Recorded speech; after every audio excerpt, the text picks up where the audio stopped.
queria agradecer o convite da Universidade de São Paulo, do professor Andrés.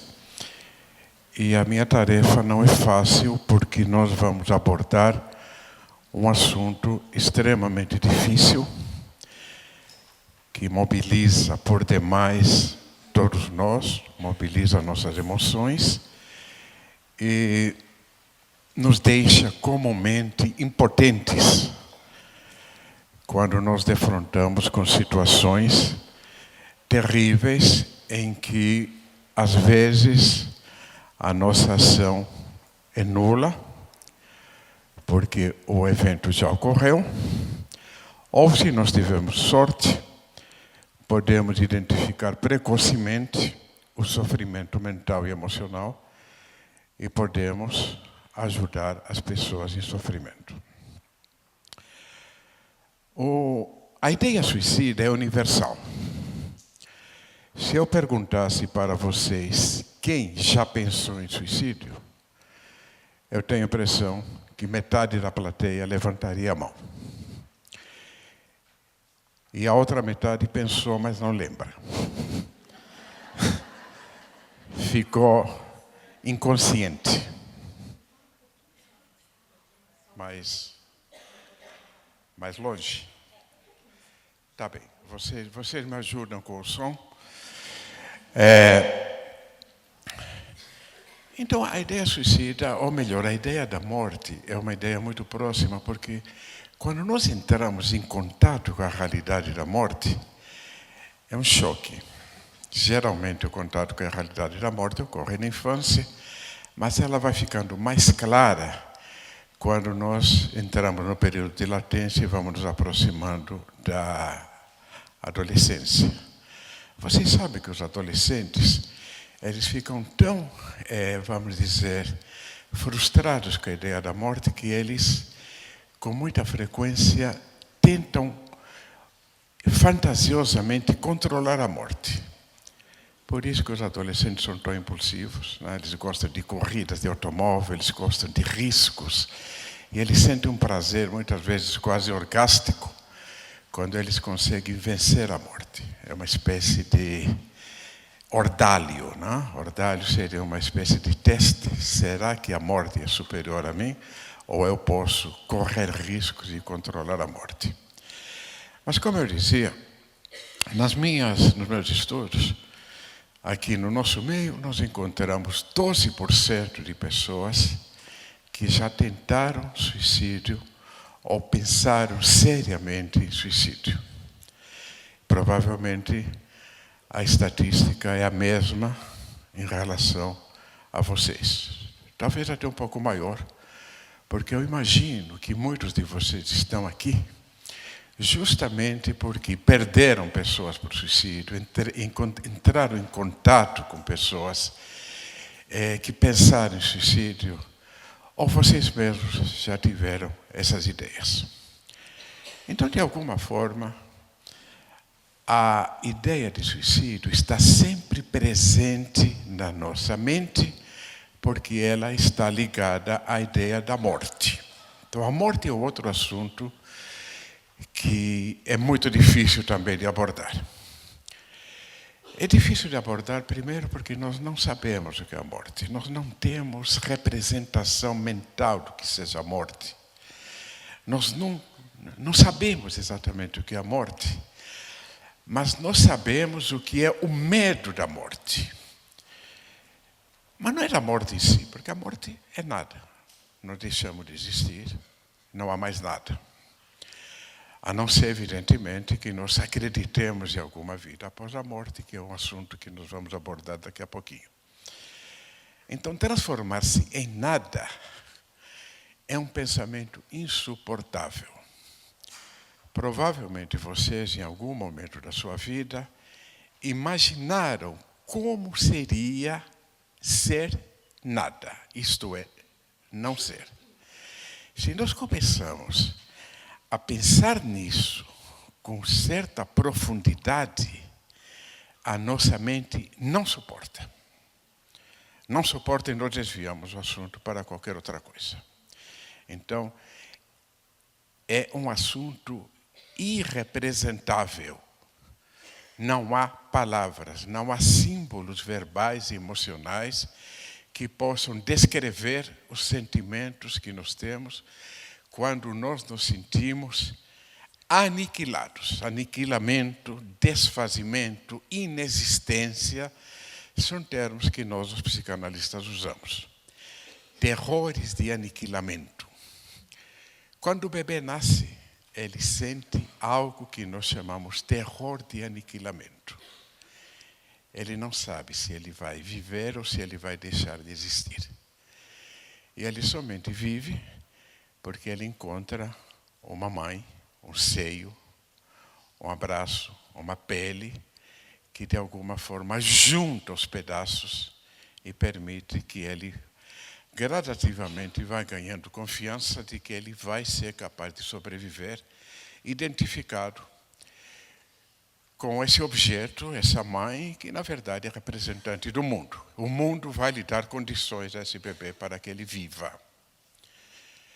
Quando nós duvidamos que o mundo nos dê condições para que a gente viva, nós revivemos esses terrores de aniquilamento. Bem, vocês já devem ter visto na parte da manhã que o suicídio é um evento multifatorial, infinitamente multifatorial.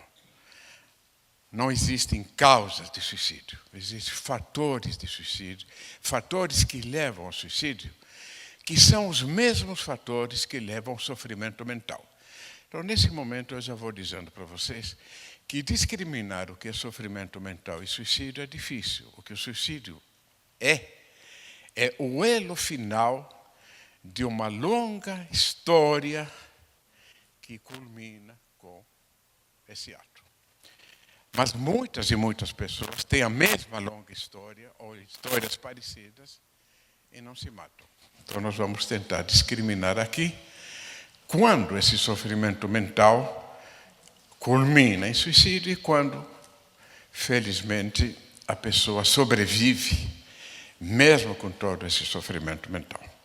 Então, nós temos fatores biológicos, genéticos, constitucionais, experiências precoces da primeira infância, experiências de vida, somadas a fatores psicológicos e fatores socioambientais. Então, a interação de todos esses fatores forma configurações específicas que vão se manifestar em cada indivíduo de forma diferente. Alguns indivíduos vão passar por tudo isso indenes, alguns vão aproveitar a vida, outros vão ter graus maiores ou menores de sofrimento, todos nós temos. A vida nos frustra e nós aprendemos a lidar com as frustrações, mas alguns de nós, em determinados momentos, descobrimos que esses fatores todos, conjugados, provocam um sofrimento tal que ele se torna insuportável. Então, vamos ao primeiro ponto.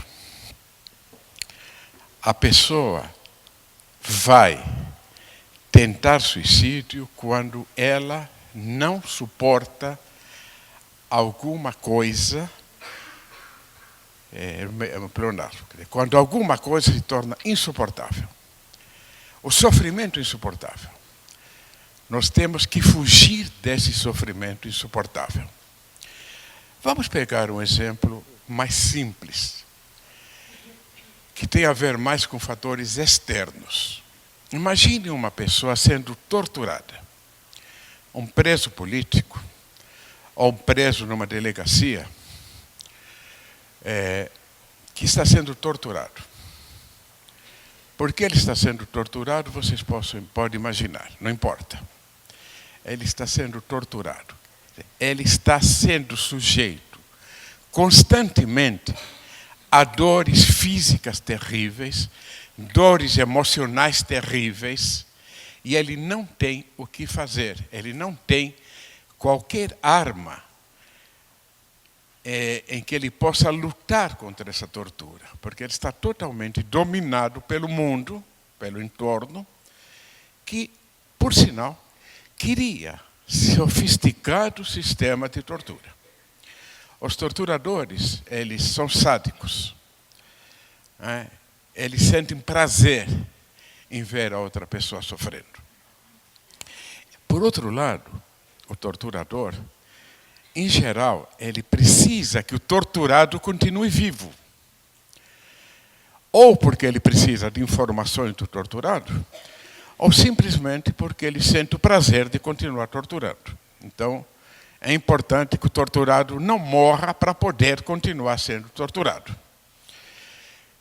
Se vocês quiserem ir para situações mais banais, imagine uma mulher sendo torturada por seu marido.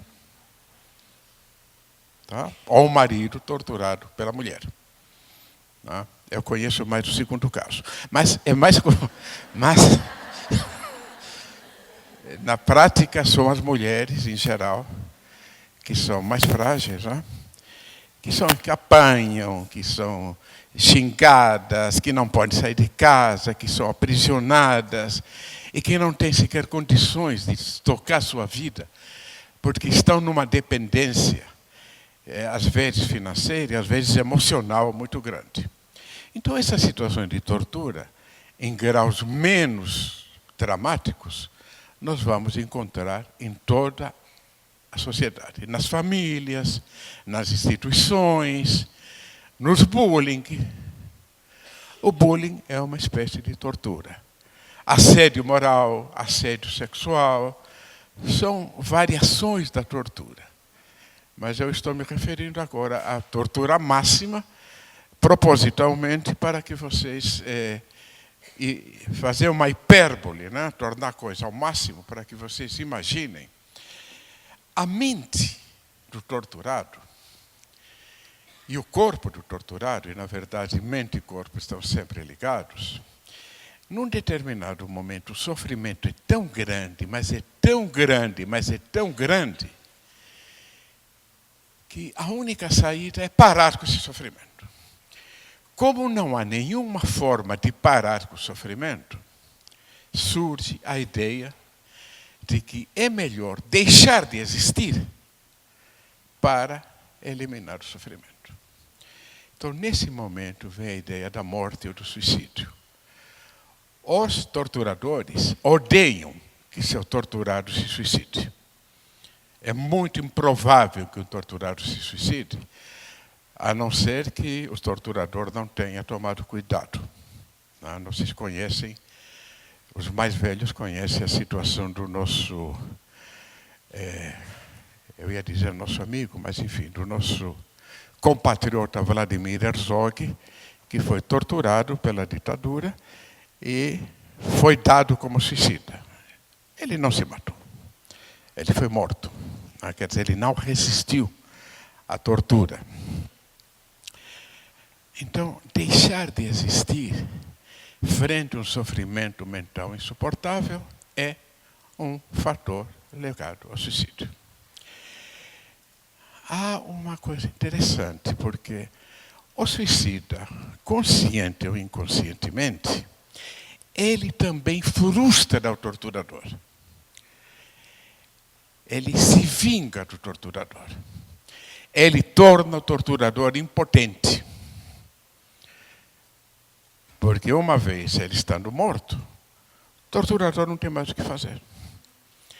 E isso nos vai nos levar a um outro assunto, que são as fantasias inconscientes que o suicida carrega dentro de si. E uma delas é a vingança. Eu espero voltar a isso daqui a pouco. Vocês não acham estranho que uma pessoa que esteja sendo ameaçada de morte escolhe a morte? Porque eu vou morrer. Esse torturador vai me matar. Esse marido ou esse namorado, né, machista, misógino, que bate em mim todos os dias e diz que vai me matar, né? Se eu fizer qualquer coisa, eu prefiro morrer. Então, há um paradoxo, você não acha? Como é que é? Eu fujo da morte, me matando? Aqui nós encontramos um fato muito interessante.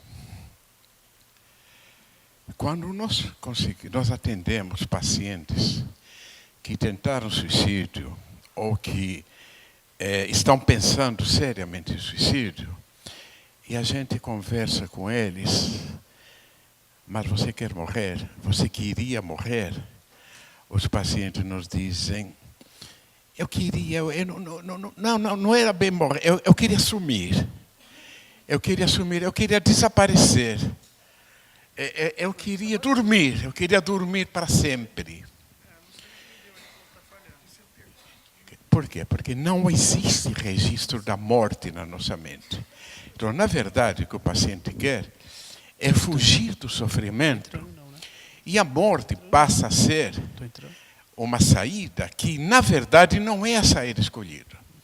Se a saída fosse dormir permanentemente, seria melhor. E, curiosamente, quando a gente começa a entrar em contato com as fantasias inconscientes, e aí nós temos o auxílio da psicanálise, nós vamos descobrir uma coisa muito curiosa. Que o suicida, na verdade, imagina que ele vai sair de um sofrimento insuportável e vai para um mundo onde não haja sofrimento. Vai para um mundo idealizado. Aí nós voltamos a uma coisa interessante. O suicida é um ser humano como nós todos. E vocês repararam que todos nós acreditamos que após a morte nós vamos para o paraíso? Alguns vão para o inferno. Mas o Woody Allen dizia que ele queria ir para o inferno, porque lá estavam os melhores amigos dele. Mas vá para o paraíso, vá para um outro. O que é o paraíso? O que é o céu?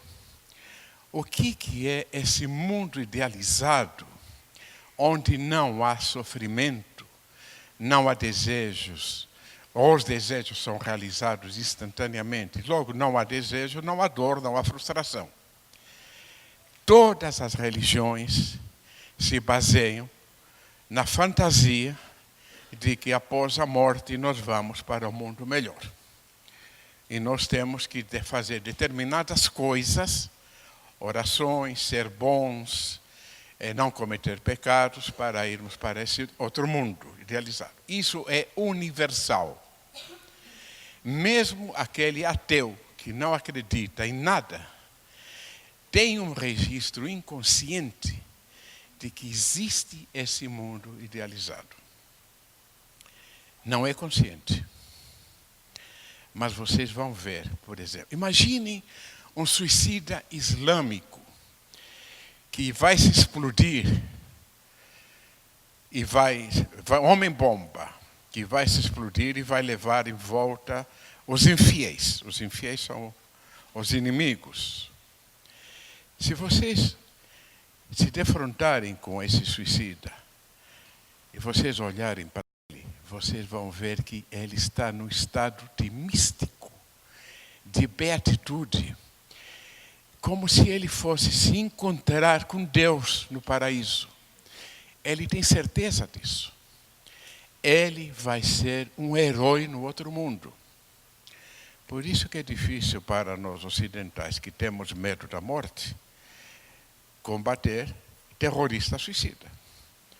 Que nós não vamos ameaçar o terrorista de ser morto, porque para ele ser morto como herói é fantástico.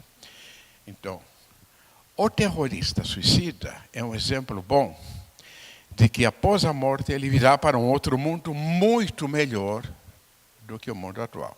E na Terra ele vai ser considerado um herói. Essa fantasia de vida após a morte nós encontramos em uma série de situações. Um exemplo típico é do Getúlio Vargas. O Getúlio Vargas se mata, mas ele escreve: saio da vida para entrar na história. Quer dizer, dentro da mente dele, ele não morreu. Ele continua vivo. Ele continua mais vivo do que antes. Nós vamos ver que muitas vezes o suicida, além de imaginar-se no outro mundo, não é consciente. Hein? O islâmico é consciente. Os mártires cristãos, no início do cristianismo, existia o martírio. Os cristãos, eles queriam morrer martirizados, ou queriam morrer comidos pelos leões. E provavelmente, se vocês os vissem, eles também estariam no estado de beatitude, como se eles tivessem encontrado Deus e a verdade. Fazendo uma brincadeira, se os cristãos continuassem se suicidando, não haveria mais cristianismo. Então, Santo Agostinho proibiu o suicídio. O suicídio passou a ser um pecado, o suicídio passou a ser um instrumento do diabo e uma falta da crença em Deus. Vocês vão encontrar nos estudos antropológicos várias situações desse tipo, que eu não vou ter tempo de levantar, mas bom, vamos então deixar de lado um pouquinho essa fantasia de vida no outro mundo. Lembrando que é muito parecido com a fantasia que nós temos. A vida no outro mundo é muito fácil de ser observada nos estudos históricos e antropológicos. Os egípcios, por exemplo, das pirâmides, né, em que o indivíduo tinha inclusive um mapa. Né, o morto tinha um mapa para ele chegar lá no paraíso deles, ele levava comida, ele tinha dados. Existem os suicídios coletivos. Um dos suicídios coletivos mais interessantes, o do Jim Jones, vocês conhecem, né? Das Guianas. Né? 900 pessoas se mataram. E os que não se mataram foram assassinados. E havia uma fantasia de que eles iriam para um mundo melhor. Existe uma seita, cujo nome eu me esqueci, que tinha ramificações na Suíça, no Canadá, na França, em que em 1900 e pouco, eles se mataram e eles levavam cartão de crédito para a vida no outro mundo. Não esquecer o passaporte e o cartão de crédito. O que eu estou lhe mostrando para vocês é a fragilidade de nossa mente.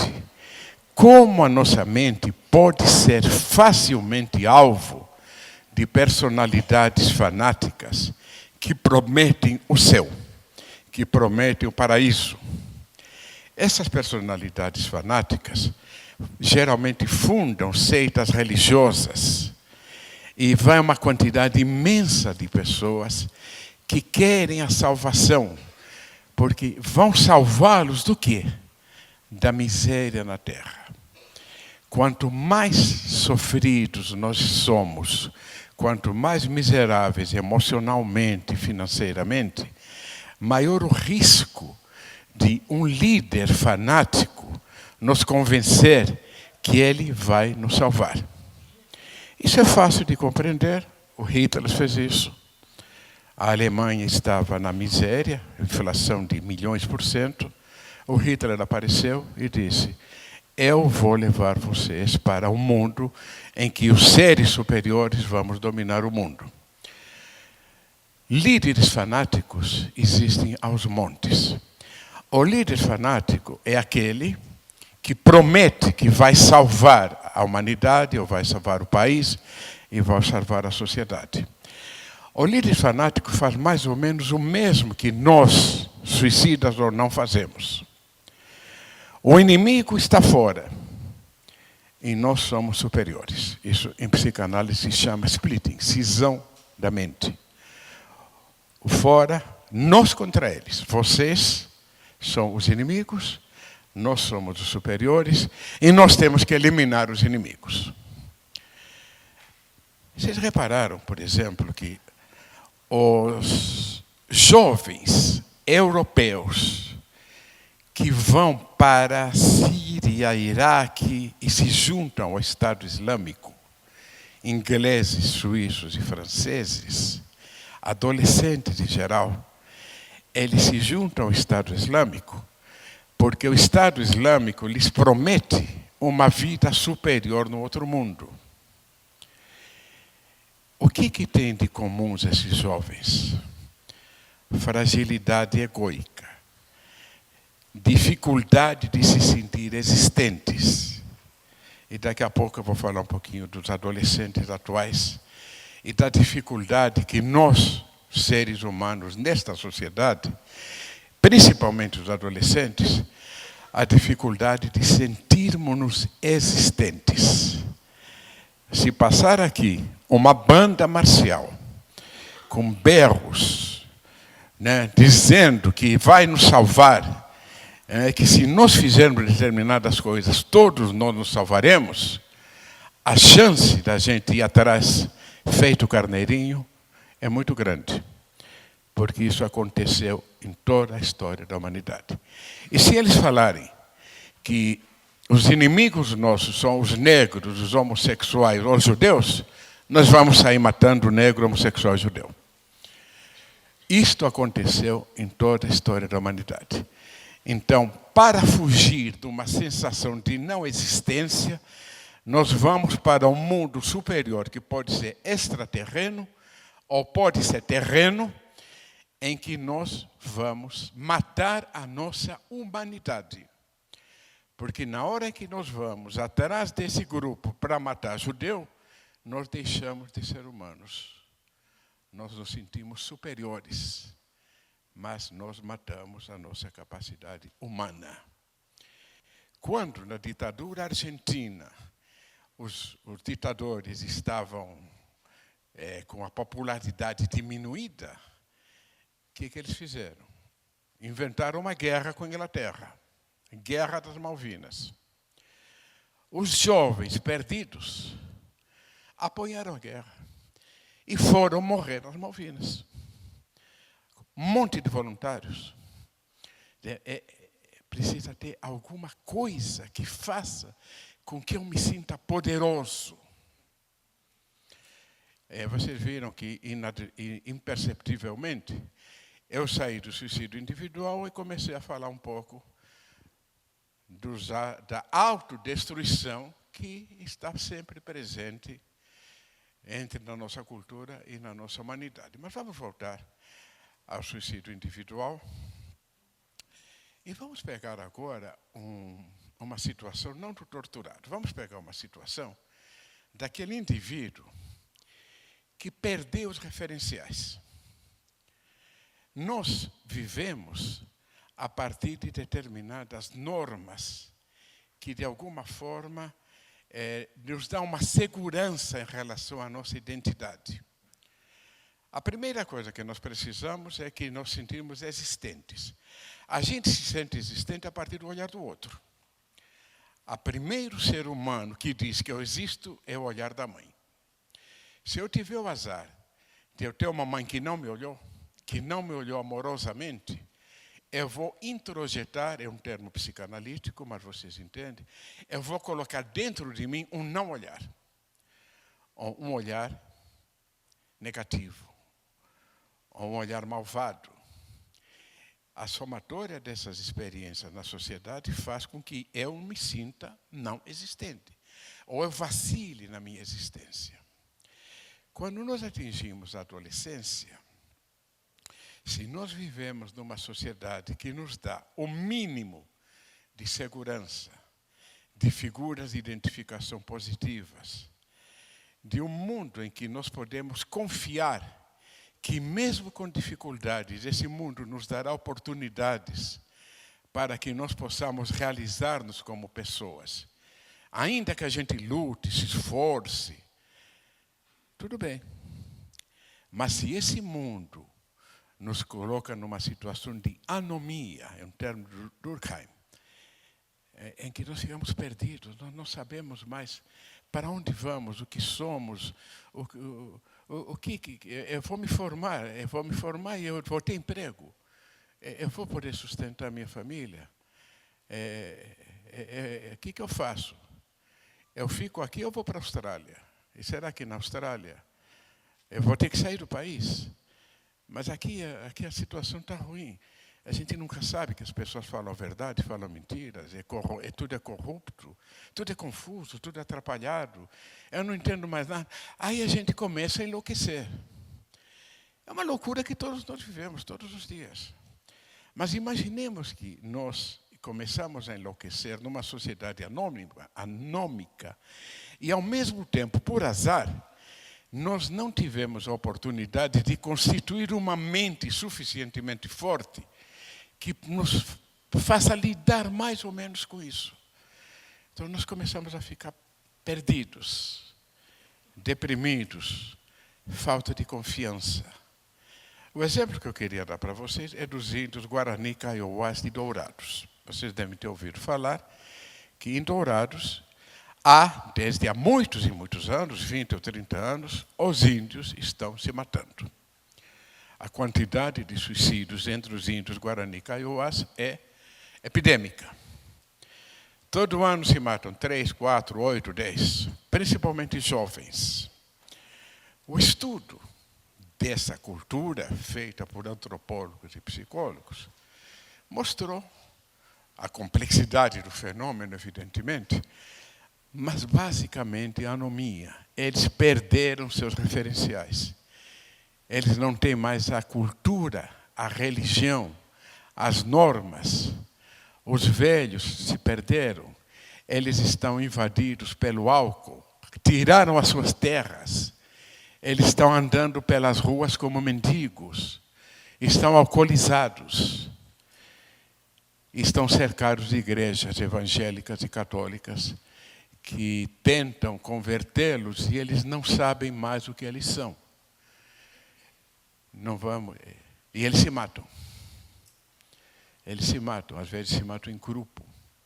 Então aqui nós temos um exemplo de uma situação em que a tortura não é uma tortura provocada, mas é a ausência de referenciais. É sentir-se perdido no espaço. Imagine vocês um astronauta que saiu da nave e, por algum motivo, cortou-se o cordão que liga a nave ao astronauta. O astronauta começa a ficar perdido no espaço sideral. Ele não tem mais referenciais, não tem mais referenciais de tempo, de espaço. Ele só sabe que ele vai deixar de existir. Esse sofrimento de deixar de existir é tão terrível que eu imagino que, se eu fosse esse astronauta, eu desligaria o restinho de oxigênio que eu tenho, para acabar logo com isso. Quer dizer, acabar logo com o sofrimento seria o ato suicida. Eu quero acabar logo com esse sofrimento. Eu repito, o suicida não quer morrer. Ele quer acabar com o sofrimento. Ele poderá ir para um outro mundo e assim por diante. Então, essa ideia dos Guarani Kaiowás nos leva um pouquinho à questão do adolescente, e talvez aqui nós possamos falar um pouco dos estudantes universitários.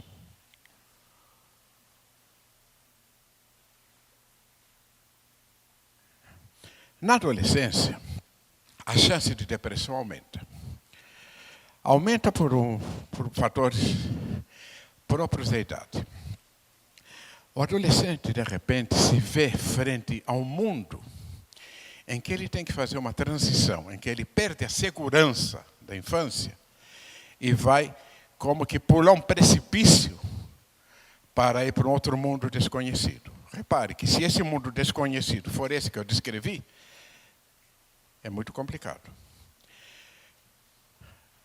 Classicamente, os psicanalistas dizemos que o adolescente perde os pais da infância. Os pais não são mais todo-poderosos, pelo contrário, eles são cheios de defeitos. Né?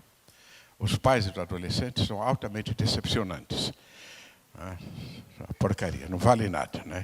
Vocês brigam com seus pais. Depois, quando vocês ficam mais velhos, vocês descobrem que os pais tinham razão. Mas até lá, vai levar bastante tempo. Né? perde os pais da infância, perde o corpo infantil. As mudanças corporais são muito confusas. A questão da sexualidade, os impulsos incontroláveis, as dificuldades da cultura. É fácil, né? Imaginem vocês a confusão que um adolescente tem em relação à sua própria sexualidade. E a sexualidade ela é confusa. A definição da preferência sexual ela é feita aos pouquinhos. Em um determinado momento, eu me sinto mais homem que mulher, mais mulher que homem. Mas essa fase é confusa. Os psicanalistas dizemos que todos nós somos bissexuais. O que predomina é o que é manifesto. Então, qualquer um de nós poderá ter variações sexuais. Isso faz parte da vida. Agora, se você vive numa cultura em que qualquer variação que saia de uma norma rígida é proibida, é perseguida, você vai ficar mais confuso ainda. E vem a questão profissional, a questão de constituir família ou não constituir família e tudo mais. Então, o adolescente de per si já tem um quê de depressão. Imaginemos agora um adolescente ou um jovem que, juntamente com isso, por motivos pessoais, nas perguntas talvez a gente possa aprofundar, ele tem o que nós chamamos um superego, um ego ideal. O que é um ego ideal? É uma expectativa imensa dele ser alguma coisa muito fantástica, muito boa. Ele vai ter que ter muito sucesso, ele vai ter que ser capaz, ele vai ganhar os prêmios, vai ganhar muito dinheiro. Se for homem, vai ter muitas mulheres. E se for mulher, vai ter muitos homens, evidentemente, de uma forma mais discreta. Mas vai ser muito... Todos nós queremos isso. Não sei se os homens e as mulheres, mas todos nós queremos ser reconhecidos. Se você vive numa cultura que os vários sociólogos, estudiosos, filósofos têm chamado a cultura do narcisismo, a cultura do espetáculo. Nós existimos se nós somos vistos. Vide as redes sociais. Vide a depressão de um menino jovem que ele só existe pela quantidade de curtidas. E ele pode, inclusive, achar que ele não vale a pena viver, porque ninguém olha as postagens dele. Não? Isso faz com que as meninas coloquem os nudes para serem vistas. Não? E depois elas vão sofrer assédio. Então, essa febre das redes sociais que vocês conhecem, não é causa de nada, é apenas um sintoma da necessidade terrível que nós temos de ser vistos. Então, imaginemos que nós temos esse ideal do ego ideal, superego, que nos cobra, que nos exige. E se nós fracassarmos, nós não existimos. Nós entramos num quadro depressivo, de falta de autoestima, e podemos pensar que é melhor morrer. Não é morrer porque eu não sou bom. É morrer porque o meu sofrimento, a minha vergonha, o meu terror de ser visto de uma forma negativa, impede que eu me sinta vivo. Em geral, nós estamos agora nós estamos a uma interação entre social e individual, mas, em geral, o problema é mais individual que social. Porque essa autoexigência estimulada pelo ambiente, ela é hipertrofiada porque ela já existe dentro de nós. Vocês sabem, por exemplo, que no Japão há epidemias de suicídio na época do vestibular. Os meninos que não passam no vestibular se matam. Vocês sabem que nas universidades em que a cobrança é muito grande, Harvard, Cambridge, na Alemanha, a Alemanha é um país em que há muitos suicídios de estudantes que são reprovados. Eu imagino que aqui na USP também. Não sei se não é que veja, isso não é a causa do suicídio. Este é um fator a mais, a gota d'água de alguma coisa que mobilizou toda a constituição dessa pessoa e faz com que, se ela se sente fracassada, ela imagina que é melhor morrer. A vergonha é tão insuportável. Então, aqui nós temos a fuga do sofrimento insuportável, que tem a ver com uma instância sádica de cobranças insuportáveis. Vocês veem isso muito em atores e atrizes, né? Quando começa a decadência, né? Aquela atriz que era linda, maravilhosa, começa já a não ser tão linda e maravilhosa, ou aquele rapaz. E como é que são geralmente esses suicídios? Por overdoses. Então aqui nós vamos falar um pouquinho mais que existem os suicídios aparentemente mais fácil de entender, estrangulamento, enforcamento, uso de drogas, tiro. Mas nós temos uma quantidade imensa de componentes autodestrutivos que estão o tempo todo perto de nós e que nós não consideramos suicídio, mas são. Por exemplo, o uso de drogas, a quantidade de overdoses, de pessoas que morrem por overdose, ou a quantidade de acidentes de automóvel. Um velho estudo americano, bem sofisticado, chegou à conclusão que 50% das mortes por acidente de automóvel tinham um forte componente suicida. Então, numa situação de frustração imensa, você se embebeda ou usa drogas, pega o carro e se mata. E, eventualmente, você mata outras pessoas. Parece um terrorista, um terrorismo suicídio. Existem outros quadros aproximados, como a anorexia nervosa, que a pessoa deixa de comer, né? E a bulimia, pessoas que têm uma tendência grande a fazerem doenças graves e não se curam e assim por diante. Então, esse é um parênteses em que eu vou indicando que o componente autodestrutivo está sempre presente. Eu até vou brincar um pouco com vocês. Vocês repararam que quando as coisas vão muito bem na vida de vocês, muito bem mesmo, vocês dão um jeito de estragar? Pelas risadas parece que sim. Então, é como se nós não suportássemos a vitalidade. Isso o Freud e os psicanalistas dizem, que existe uma pulsão de vida, uma pulsão de morte, que está sempre ali em equilíbrio. E parece que nós nos sentimos muito culpados quando estamos bem. Os religiosos falam que é um pecado original, né? Nós dizemos que alguma coisa no início da constituição da nossa vida está sempre tentando, de alguma forma, fazer o que os gregos diziam a híbris, né? A híbris era o excesso. Então, temos que diminuir a híbris para que os deuses não fiquem com inveja. E os deuses são muito invejosos. Então, a gente tem que ser bem humilde, mas não precisa se matar, né, gente? Nós podemos... orgulho, a vaidade, né?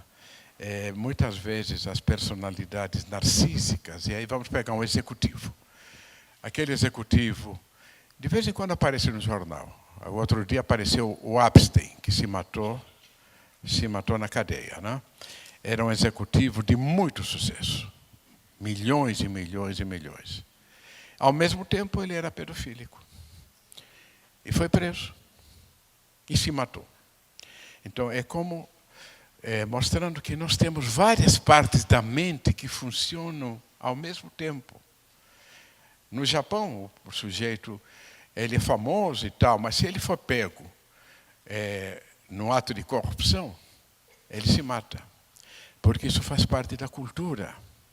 A vergonha no Japão é terrível, a vergonha dele e da família. Então, ele tem que se matar. Então, esses suicídios têm um componente cultural muito grande. Aqui no Brasil, quando as pessoas são pegas em corrupção, elas não se matam. Então, eu estou mostrando apenas a diferença cultural, não? Elas negam até o fim. Os dois extremos, né, são terríveis. Mas a influência cultural é muito grande. Provavelmente o professor Neuri deve ter passado estatísticas agora há pouco, né, sobre o suicídio nos vários países. Ele passou, né? Então é curioso, porque nas várias culturas as taxas de suicídio permanecem mais ou menos constantes. É muito curioso, porque você vê, por exemplo, países tipo Hungria, Polônia, Tchecoslováquia, em que as taxas de suicídio eram muito altas, antes do regime comunista. Entrou o regime comunista, continuaram altas. Acabou o regime comunista, continuam altas. Mostrando que a influência dos regimes não era tão importante. Outro fato curioso, nos campos de concentração, curiosamente, as taxas de suicídio não eram tão grandes como se esperaria. E as explicações que se dão é que as pessoas precisavam unir-se. Havia uma coesão. A coesão social é um fator que impede o suicídio. Não é porque impede o suicídio pelo mesmo motivo que eu dizia. Você se sente existente. Nós estamos numa cultura em que nós somos muito sós, estamos perdidos, e o outro não é confiável. Ou as nossas relações são muito superficiais. A gente não fala que tem amigos, a gente fala que tem contatos. Não? Meus contatos. Contato não é, contato é. Então, isso tem a ver com a nossa cultura. Nós temos que conhecer os fatores que levaram a isso. Não é só fazer lamentações. Porque antigamente era pior. Não sei. Então, nós vamos voltar aqui à questão dos adolescentes, dos jovens, a uma certa maturidade também, né? Porque vocês sabem, agora eu vou, talvez alguma coisa meio preventiva, não? Nós temos que saber tomar consciência que nós somos seres humanos. É difícil aceitar isso, porque nós todos queremos ser deuses. Onipotentes, oniscientes, sabemos tudo, podemos tudo, conseguimos tudo. Nós não conseguimos. Aceitar as limitações humanas não é fácil, porque faz com que a gente se deprima, a gente se sinta inferiorizado. Mas se nós aceitamos isso, a vida se torna mais fácil. Então, o conselho que eu dou aos estudantes da USP, de qualquer universidade, que estão exigindo uma perfeição muito grande, é que eles pensem e peçam ajuda para entenderem quais são os motivos para essa necessidade tão grande. E fazer o luto é aceitar as perdas. Aceitar as perdas que eu não sou capaz disso, que eu vou fazer aquilo que é possível. E o que é possível geralmente é suficiente. Às vezes é bom. Isso vale para a vida toda. Então, eu estou me referindo a um dos fatores do suicídio que eu vejo em estudantes universitários. Eu trabalho muito com estudantes da área de saúde, estudantes de medicina. Estudantes de medicina, estudantes de escolas muito exigentes têm essas características, porque eles já entraram na faculdade porque eles têm essas características. Eles já entraram porque têm um nível de exigência terrivelmente imenso. Eles tiveram que passar a porta do vestibular. O que acontece depois que um estudante de medicina, ou que entra no ITA, ou que entra em São Carlos, ou em Harvard? O que acontece no primeiro ano? Ele recebe um trote da vida.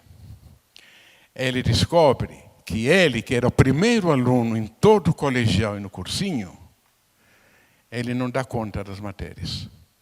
Não dá tempo de estudar.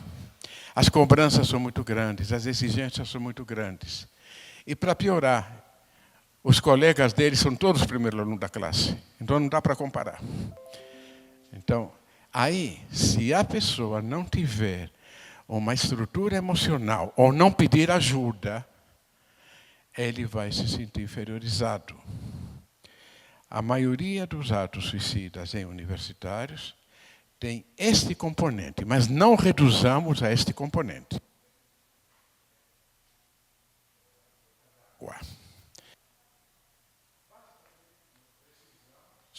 Tá bom aqui? Precisamos sentir-nos existentes. Outros fatores que levam a um sofrimento mental insuportável é justamente a questão do luto. O que é o luto? O luto é quando nós sofremos uma perda. Normalmente, quando a gente fala que está de luto, é porque nós perdemos alguém por morte. Mas todas as perdas nos levam a um processo de luto, que se manifesta por uma depressão, uma falta de autoestima, uma sensação de fragilidade e às vezes uma vontade de não viver. O processo de luto ele é complexo. Existe um trabalho clássico do Freud, Luto e Melancolia, em que ele vai descrevendo como a perda, as nossas perdas, olha, pode ser a perda de um pai, de uma mãe, de um amigo, pode ser a perda de um braço, mas pode ser também a perda de uma expectativa, pode ser a perda de um sonho, pode ser uma migração. Os refugiados, coitados, né? que saem dos outros países, que atravessam o mar, né? E perderam as suas coisas, né? Perderam sua família. Então, esses quadros levam a uma sensação de empobrecimento mental. Esse empobrecimento mental pode ser muito grande e, muitas vezes, dentro de nós fica o morto, ou aquilo que nos perdeu, como que nos cutucando e dizendo que nós não merecemos viver, que nós não podemos viver. Então vem essa ideia suicida, aí nós estamos já numa área de transtorno mental, que são os quadros depressivos, melancólicos, e aí nós incluímos uma doença relativamente grave, que tem um componente genético, que se chama transtorno bipolar. E todos nós podemos ter isso. Então, nós ficamos mais vulneráveis a perdas e a lutos. Mas há um outro fenômeno bem interessante, que... 5 minutos?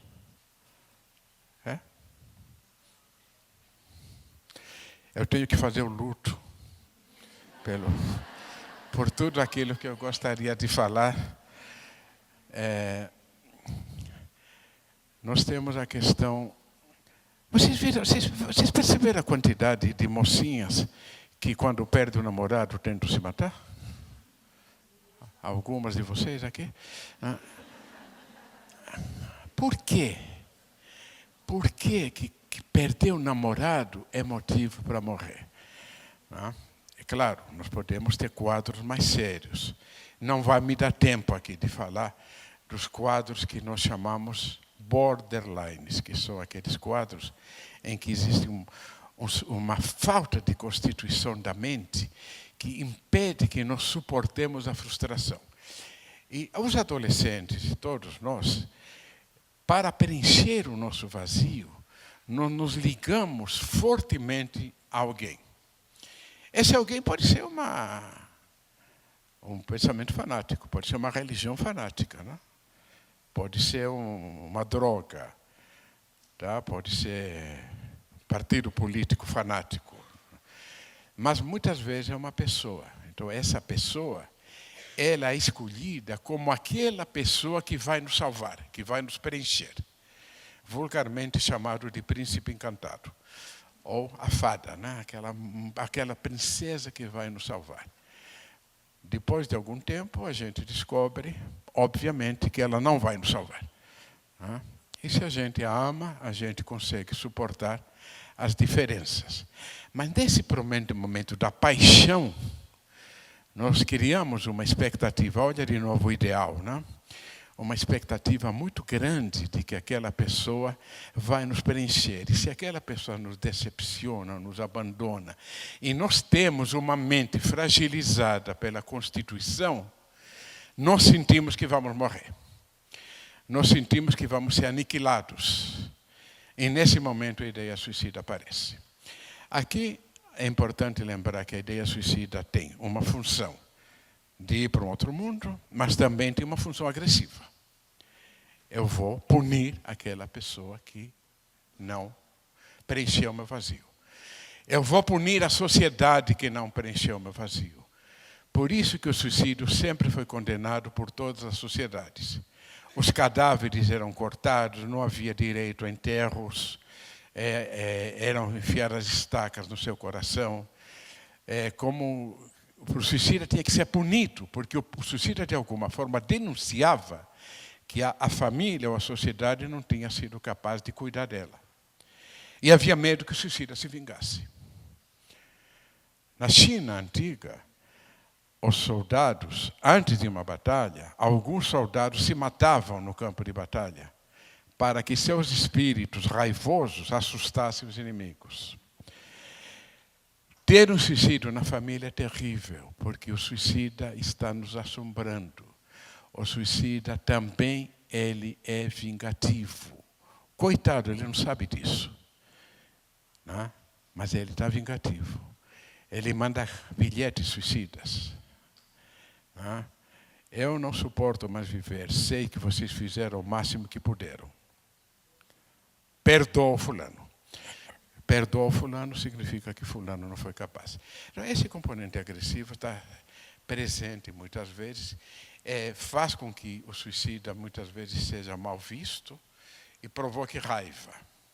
É um assunto mais delicado que nós vamos ter que trabalhar posteriormente, se houver tempo, e pode inclusive fazer com que uma tentativa de suicídio não seja atendida adequadamente nos pronto-socorros, porque os médicos acham que eles têm outras coisas mais graves para atender, né? Gente infartada, gente acidentada.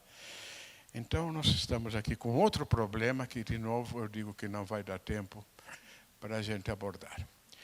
É engraçado porque quando uma mulher sente que aquele rapaz a frustrou e a fez passar próxima do terror de aniquilamento, de deixar de existir, ela tenta se matar.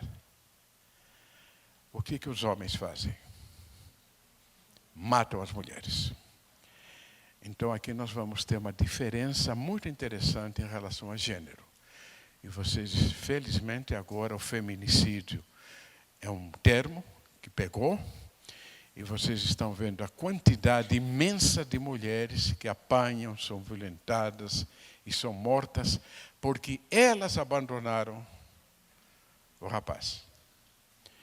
Então, esta questão do vínculo simbiótico desesperado é um outro fator que tem a ver com atos autodestrutivos e heterodestrutivos.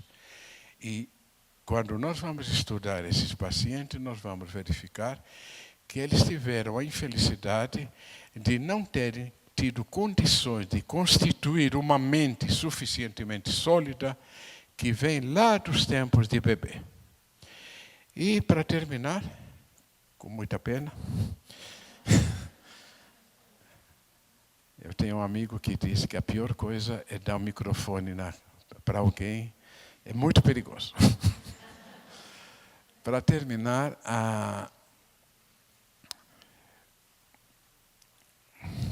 me escapou o que eu ia dizer para terminar, mas sim, a questão das famílias. Né?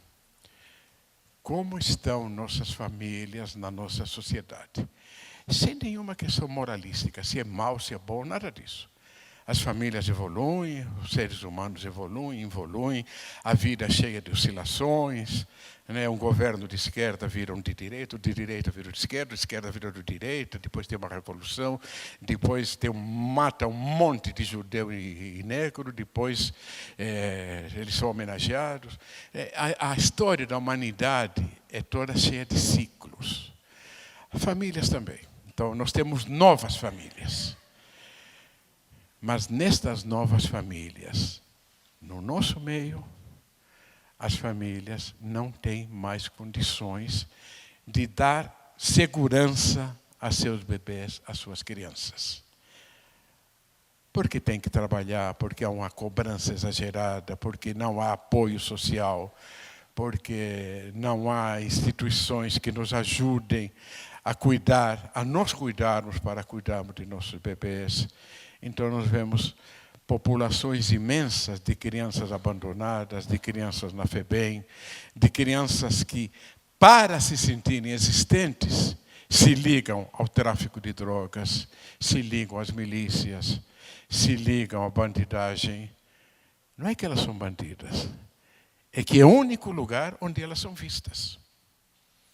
E morrem. E são usadas. Porque os jovens são sempre usados pelos mais velhos. Juventude nazista, juventude comunista, juventude maoísta, cruzadas, um monte de crianças indo matar lá os islâmicos. Os jovens precisam desesperadamente serem vistos. Então, eles são massa de manobra. Infantaria, infants, as crianças. As guerras geralmente são por motivos econômicos. Os donos do dinheiro nunca morrem na guerra. Quem morre na guerra são as crianças de classes sociais mais baixas, que estão ali, acreditando que estão salvando o país ou salvando a humanidade. Isso é suicídio, inconsciente ou consciente.